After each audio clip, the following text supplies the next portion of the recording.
House Bill 6732, an act granting the ABS-CBN Corporation a franchise to construct, install, operate, and maintain radio and television broadcasting stations in the Philippines and for other purposes. Mr. Chairman, I move that we recognize the Speaker of the House, Alan Peter Compañero Cayetano, to sponsor House Bill number 6732. So move, Mr. Chairman. The Honorable Speaker, Alan Peter Cayetano, is recognized to sponsor the measure. Please proceed. Ecclesiastes 3, verse 1 to 8. For everything there is a season, a time for every activity under heaven, a time to be born and a time to die, a time to plant and a time to harvest, a time to kill and a time to heal. I remember this is the favorite verse of President Rodrigo Roa Duterte. And I know that our esteemed colleagues, all of us, whether opposition or administration, cannot imagine the burden on his shoulders during these very trying times. Magandang hapon po sa ating mga kababayan at sa ating pong mga kasama sa Kongreso. It is a time of great crisis, a time of enormous danger and challenges. But it is also a time of opportunity.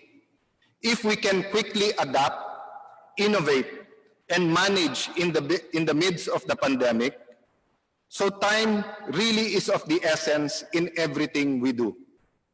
We now find ourselves in a world with much uncertainty.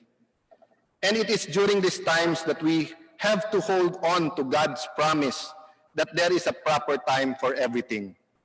To hold on to God's promise that He is here and has plans to prosper us and not to harm us, plans to give us hope and a future. Today is the time to face and defeat the invisible and formidable opponent, the new coronavirus or COVID-19. Today is a time when bonds that hold us together as a society are tested. Again po, sinusubukan po tayo ng mga panahon na to. How far does our charity go to strangers? Today is the time for people to get the assistance they need. And on this note, let me remind everyone in this chamber who worked so hard for the Bayanihan We Heal as One, that we hold the executive to its commitment that all Filipino families who are in need will be benefited by the Bayanihan to Heal as One that we passed. This is also in line with the sentiment of the President and his order to the IATF. We have been discussing this with the SWD from the start. We have made many proposals. We've been trying to help them in the implementation, and we have been exercising our oversight functions on its implementation. But let us leave that matter for another time. Suffice for it that we emphasize that this is a present and dire need of our people. Today is the time for building a new and better tomorrow, as Congress realigns its priorities towards the passage of urgent legislation that would maximize emerging socio-economic opportunities for our people, including but not limited to services, health, education, agriculture, tourism, construction, manufacturing. The latter three, agriculture, tourism, and construction, are linked to jobs, and more jobs. Including the stimulus bill, the Balik Probinsya Bagong Pag-asa Initiative, Cures Act, and the New Normal in the Workplace Act, among others. Today is a time for unity, compassion, healing, and immense faith. Today is a time to bring out the best and not the worst of us. Today is the time for answers and solutions.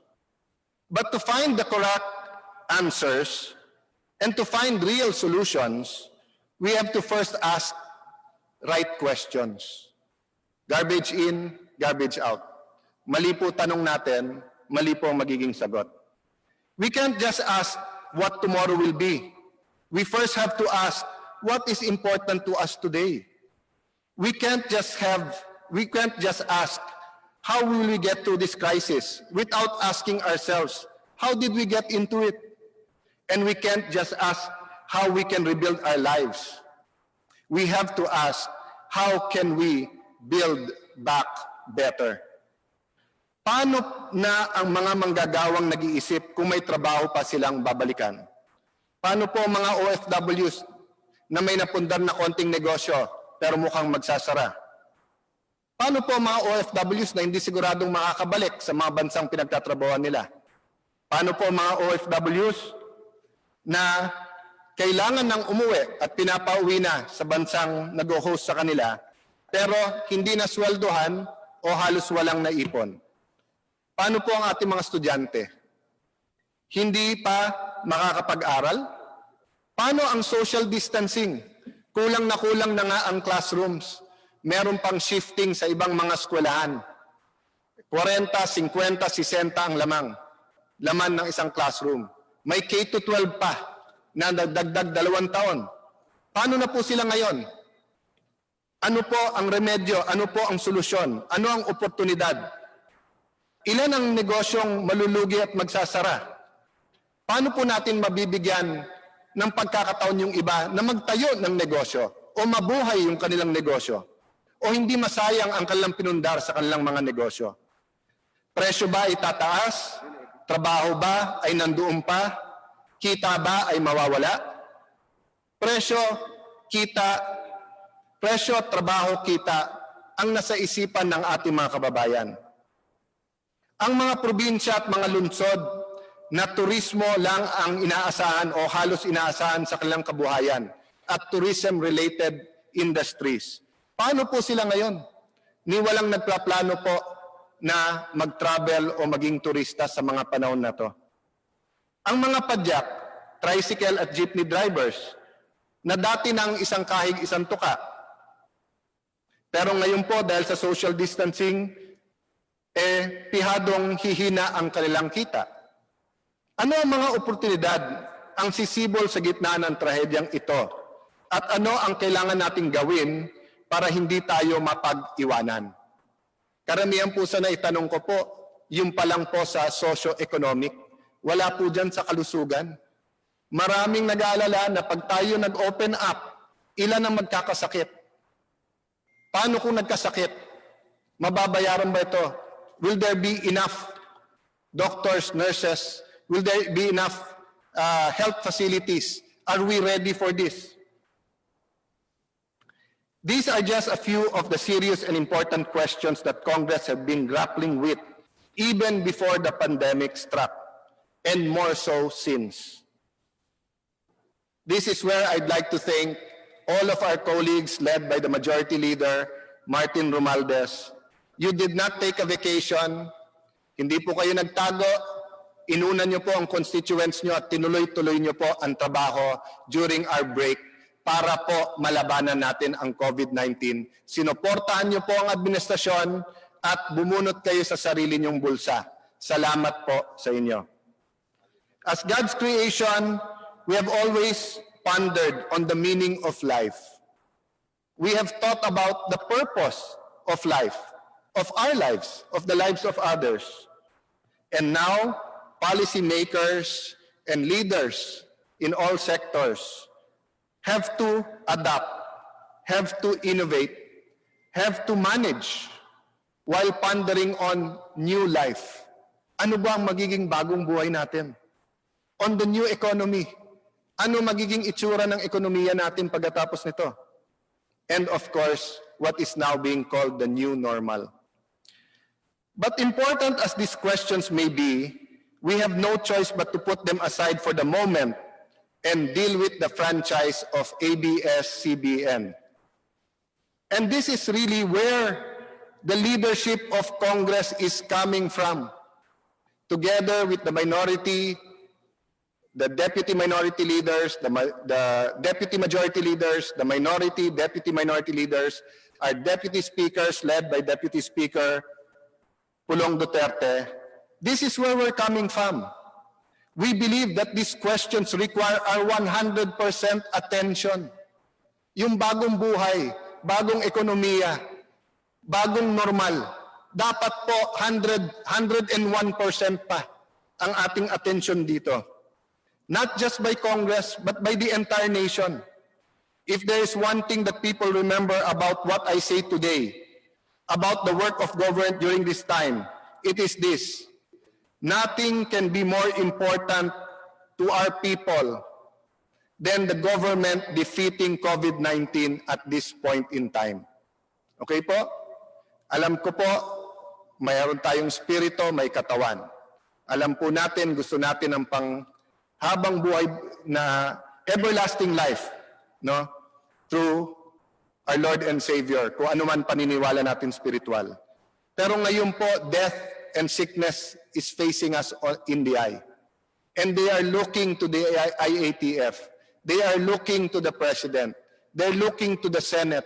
And they are looking to their individual members of Congress sa distrito man o sa sector nila, sa party list system natin, to tell us, ngayon po ang pinaka-urgent, bumalik po tayo sa magandang part ng old normal, pero mag-create ng magandang part ng new normal by defeating the new coronavirus. You cannot hope to weigh the value of our immediate response to this pandemic as against the concerns of a private corporation, no matter how powerful or how important that corporation is. There is simply no comparison. Yet, this is exactly what the NTC has unnecessarily forced us to do by turning back on its commitment given under oath last March 10 that ABS-CBN will be allowed to continue to broadcast. Lilinawin ko po, March 10, malinaw sa atin, opinion ng DOJ na under equity at may sapat na basihan na mag-continue mag-broadcast ang ABS-CBN. Ang Senado po, during that time, nagpahayag din po, at ang NTC mismo nagsabi. At meron din pong legal precedents. Meron na pong nangyaring pinayagan.